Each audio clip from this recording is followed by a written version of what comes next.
ভয় পায়নি, ছাত্র শিবির আগামীতেও ভয় পাবে না।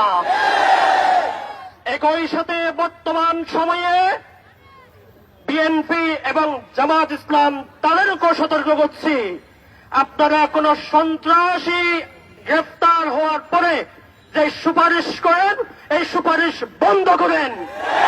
আপনাদের পক্ষ থেকে কোন সন্ত্রাসীর পক্ষে সুপারিশ আমরা আশা করি না। আমরা কোন ধরনের এরকম ভাবে নমনীয়তা প্রত্যাশা করি না। আপনাদের নমনীয়তার কারণে, আপনাদের সুশীল কারণের কারণে বর্তমান সরকার খুব দ্রুত সময়ে অন্তর্বর্তীকালীন সরকার একটা নির্বাচনের সরকার হয়ে যাচ্ছে, বিপ্লবী সরকার হচ্ছে না। আমরা আপনাদেরকে বিপ্লবী সরকার হিসাবে দেখতে চাই।